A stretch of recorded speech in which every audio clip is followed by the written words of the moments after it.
Italy में जहां पर अभी G7 का शिखर सम्मेलन चल रहा है। प्रधानमंत्री नरेंद्र मोदी समेत दुनिया के सभी बड़े अर्थव्यवस्था के राष्ट्राध्यक्ष वहां पहुंचे हुए हैं।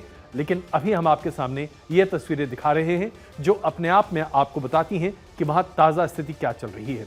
आप देखिए, कनाडा के जस्टिन ट्रूडो, उसके बाद फ्रांस के राष्ट्रपति मैक्रोन और अमेरिकी राष्ट्रपति जो बाइडेन, तमाम नेता यहां पर मौजूद हैं। जर्मन चांसलर भी यहां पर हैं और उन सब का बड़ा भव्य तरीके से स्वागत किया गया।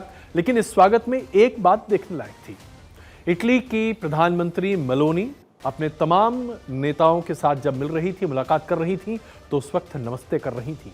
प्रधानमंत्री नरेंद्र मोदी के से मुलाकात के दौरान भी उन्होंने हाथ जोड़कर नमस्कार ही किया। यानी कि भारतीय संस्कृति बहुत बड़े पैमाने पर आज आपको G7 में वास्तविकता के तौर पर दिखाई दे रही है। ये दरअसल भारत के नमस्कार का ग्लोबल होना है, इसके अलावा और कुछ नहीं। आप देखिए, तमाम नेताओं का स्वागत मेलोनी ने किस तरीके से नमस्कार के साथ किया, हम आपके सामने ये प्रस्तुत कर रहे हैं। इसके साथ साथ ये देखिए, आपको तस्वीरें भी हम दिखा रहे हैं प्रधानमंत्री के जो स्वागत की। वहां पर प्रधानमंत्री मेलोनी थी और उन्होंने प्रधानमंत्री का स्वागत किया। अब इसके साथ साथ हम आपको ये दिखाने जा रहे हैं कि इस शिखर सम्मेलन में जो तमाम नेता मौजूद हैं, उन नेताओं के बीच में आज ऐसा लग रहा है जैसे कि इटली की प्रधानमंत्री मेलोनी सबसे ज्यादा ताकतवर बनती दिखाई दे रही हैं। और वो इसलिए क्योंकि अगर आप अमेरिका की बात करें तो अमेरिका के राष्ट्रपति जो बाइडेन, चुनावी साल है, डोनाल्ड ट्रंप से उनका बहुत कड़ा मुकाबला है और कई आर्थिक संकटों से जूझते हुए दिखाई दे रहे हैं।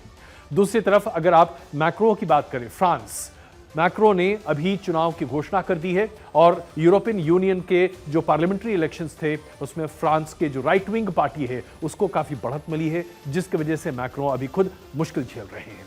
ऋषि सुनक, ब्रिटेन के प्रधानमंत्री, खुद चुनाव झेल रहे हैं। उनके हारने के आसार बड़े पैमाने पर दिखाई दे रहे हैं और उसके साथ साथ जो स्थिति बनती जर्मनी में दिखाई दे रही है वो भी उतनी ही ज्यादा संकटमय है, क्योंकि जर्मनी में भी जो लिबरल पार्टी है उसके वोट शेयर यूरोपियन पार्लियामेंट में बहुत कम हो गया है, जिसकी वजह से अब ऐसा लग रहा है कि वहां भी सत्ता परिवर्तन की स्थिति बनती हुई दिखाई दे रही है। यानी कि आज दो देश हैं जो कि G7 के इस पूरे बैठक और सम्मेलन में सबसे बड़े और ताकतवर बनते दिखाई दे रहे हैं। एक तरफ इटली के प्रधानमंत्री मेलोनी और दूसरी तरफ भारत के प्रधानमंत्री नरेंद्र मोदी। नरेंद्र मोदी ने तीसरी बार शपथ लेने के बाद G7 के समिट में हिस्सा लिया है और यह बताता है कि भारत की आज कितनी बड़ी वक्त पूरी अंतर्राष्ट्रीय मंच पर है। इसके साथ साथ हम आपको कुछ और तस्वीरें भी दिखा रहे हैं। राष्ट्रपति जेलेंस्की के साथ, यूक्रेन के राष्ट्रपति के साथ G7 में प्रधानमंत्री नरेंद्र मोदी की मुलाकात हुई है। ये मुलाकात काफी अच्छे तरीके से हुई है, अच्छे माहौल में हुई है और भारत ने अपनी पूरी सहानुभूति और उसके साथ साथ सहायता की बात निकालकर यहां सामने रखी है। लेकिन इसके साथ साथ इस G7 को अगर आज दुनिया याद रखेगी तो वो इसलिए क्योंकि आज यूक्रेन को एक बहुत बड़ी मदद का आश्वासन G7 दे रहा है। $50 बिलियन की मदद यूक्रेन को सभी G7 देश देने जा रहे हैं। और यह रकम कहां से आ रही है? दरअसल अमेरिका के राष्ट्रपति जो बाइडेन ने जो बातें कही हैं उसमें यह बात स्पष्ट दिख रही है कि जो रूस के अकाउंट्स हैं, जो युद्ध शुरू हुआ रूस और यूक्रेन के बीच में, उसमें रूस की जो संपत्ति है, जो बिजनेस अकाउंट्स हैं, तमाम देशों में है, पश्चिमी देशों में है, उसे अमेरिका के कहने पर, संयुक्त राष्ट्र के कहने पर फ्रीज कर दिया गया था। इन सभी एसेट्स को अगर कोलैटरल के तौर पर देखा जाए तो ये तकरीबन $100 बिलियन से भी ज्यादा के एसेट्स हैं रूस के। इसी एसेट के आधार पर $50 बिलियन आज मदद के तौर पर दिया जा रहा है ज़ेलेंस्की को, ताकि वो यूक्रेन युद्ध में अपने जनता के लिए कल्याणकारी कार्यक्रम आगे बढ़ा सकें और लोगों की मुश्किलों को कम कर सकें। तो ये एक बहुत बड़ी बात है जो निकल कर आ रही है। इस सम्मेलन के दौरान सबसे बड़ी बात जो निकलकर एक और आ रही है कि अब हम आपको यह कह सकते हैं कि आने वाले निकट भविष्य में आप रूस और यूक्रेन के संबंध अच्छे होते हुए नहीं देखने जा रहे हैं। और आप कहेंगे ऐसा क्यों? वो इसलिए क्योंकि रूस ने स्पष्ट कर रखा था कि जब तक यूक्रेन को पश्चिमी देश मदद देते रहेंगे, रूस किसी भी कीमत पर युद्ध को खत्म नहीं करने जा रहा। रूस ने यह मांग की है कि प्रतिबंध लगाया जाए ताकि तमाम जो हवाई हथियार हैं, बाकी हथियार हैं, वो पश्चिमी देश न दें। लेकिन अब जो स्थिति बनती दिख रही है, जहां पर $50 बिलियन की मदद G7 देशों ने दिया है यूक्रेन को, इसके बाद तो यह माना जा सकता है कि चीन की मदद से रूस अब यूक्रेन युद्ध को और लंबा खींचने जा रहा है, जिसकी वजह से पूरे यूरोप पर बहुत संकट के बादल मंडराने वाले हैं। मसलन यूरोपीय संघ में महंगाई की दर लगातार बढ़ती चली जा रही है। मई के महीने में यूरोपीय संघ का जो महंगाई का दर था वो 2.6 था, जो कि उसके बीते महीने से 0.2% ज्यादा है। ब्रिटेन और जर्मनी में जो पर कैपिटा इनकम है वो भी लगातार गिरता चला जा रहा है, और उसके साथ साथ जीडीपी, जो पर पर्सन पर कैपिटा जीडीपी, वो भी गिरती हुई चली जा रही है। यूरोप की तमाम कंपनियां जो रूस में व्यापार करती थीं या फिर ईस्टर्न यूरोप में व्यापार करती थीं, आज उनकी अर्थव्यवस्था चरमरा चुकी है, जिसकी वजह से बहुत बड़े पैमाने पर अब बिकवाली की स्थिति आती हुई दिखाई दे रही है। ऐसे में यूरोपीय संघ के ऊपर यूक्रेन युद्ध के खिंचने का खतरा अपने आप में एक बहुत बड़ा अस्तित्व का खतरा है। इसकी वजह से भारत पर भी असर पड़ेगा साहब। अगर आप ये सोच रहे हैं कि यूक्रेन युद्ध की वजह से भारत पर असर नहीं पड़ रहा, तो आप बिल्कुल गलत हैं। और वो इसलिए क्योंकि इंपोर्ट के कॉस्ट भारत के लिए बहुत बढ़ते चले जा रहे हैं।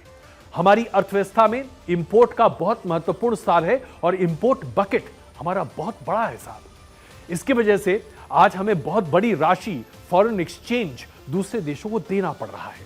हालांकि हमारे पास कंफर्टेबल फॉरेन एक्सचेंज का बड़ा भंडार है, लेकिन इसके बावजूद अर्थव्यवस्था को धक्का लग रहा है। तेल की कीमतें घटने का नाम नहीं ले रही हैं, जिसकी वजह से हम ज्यादा राजस्व तमाम अरब कंट्रीज को दे रहे हैं। इसके अलावा भारतीय इंपोर्ट बास्केट के बढ़ने की वजह से भारत की अर्थव्यवस्था पर इसका बेजा असर हो रहा है, और भारत में भी इसकी वजह से महंगाई कम नहीं होने जा रही है। लिहाजा यूक्रेन के युद्ध की वजह से, और साथ ही साथ जब आप इसको इजराइल और गाजा पट्टी पर हो रहे युद्ध की परिस्थितियों को देखें, तो कुल मिलाकर भारत की अर्थव्यवस्था पर इसका बहुत ही बुरा असर पड़ता हुआ दिखाई दे रहा है। हालांकि इस यात्रा के दौरान प्रधानमंत्री नरेंद्र मोदी G7 के कई सदस्यों से अपनी मुलाकात कर रहे हैं, और भारत को खास स्थान इसलिए दिया जा रहा है क्योंकि इमर्जिंग इकोनॉमीज में आज भारत सबसे चमकदार सितारा है। प्रधानमंत्री नरेंद्र मोदी ने तीसरी बार प्रधानमंत्री पद की शपथ ली है।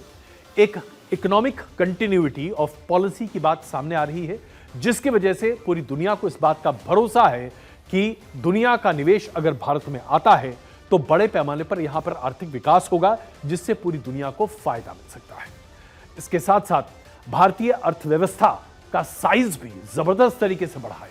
मसलन मैं आंकड़े आपके सामने रख रहा हूं।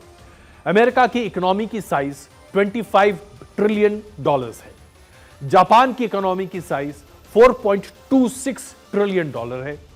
जर्मनी की इकोनॉमी की साइज $4.08 ट्रिलियन है। जब आप ब्रिटेन की बात करते हैं तो 3.09 ट्रिलियन है, और फ्रांस 2.78 ट्रिलियन है।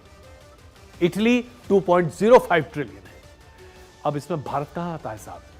भारत को दरअसल जब आप देखते हैं तो भारत ने आज जर्मनी के बाद अपनी जगह बना ली है। करीब $4 ट्रिलियन की इकोनॉमी आज भारत की हो सकती है साहब। प्रधानमंत्री नरेंद्र मोदी के इस कार्यकाल में, 10 साल के कार्यकाल में, और अगले 5 साल को देखते हुए आप देखिए कितना बड़ा भविष्य है। 5 ट्रिलियन इकोनॉमी की बातें प्रधानमंत्री नरेंद्र मोदी ने 2019 से लगातार की है। आज भारतीय अर्थव्यवस्था तकरीबन $4 ट्रिलियन पर बैठी है, यानी कि हम चौथे नंबर पर हैं, ब्रिटेन के भी ऊपर। यही वजह है कि G7 देश भी भारत की अर्थव्यवस्था और उसके साइज को देखते हुए भारत को उचित स्थान दे रहे हैं, जिसकी वजह से आज हमारा डंका बोल रहा है पूरी दुनिया भर में। लिहाजा इस पोजीशन को इस्तेमाल करना, इसको लेवरेज करना भारतीय विदेश नीति के लिए बहुत ही महत्वपूर्ण है, जिसे धार देने के लिए प्रधानमंत्री नरेंद्र मोदी अभी G7 के सम्मेलन में हिस्सा लेने गए हुए। हालांकि भारत को यहां पर स्पेशल इनवाइटी के तौर पर बुलाया गया है, लेकिन वो दिन दूर नहीं है। याद रखिएगा, वो दिन दूर नहीं है जब G7 के समूह को बढ़ाया जाए और उसे G10 बनाया जाए, जिसमें भारत की भी जगह होगी, क्योंकि भारत की अर्थव्यवस्था ब्रिटेन के ऊपर जा चुकी है। और ये अपने आप में एक बहुत बड़ी उपलब्धि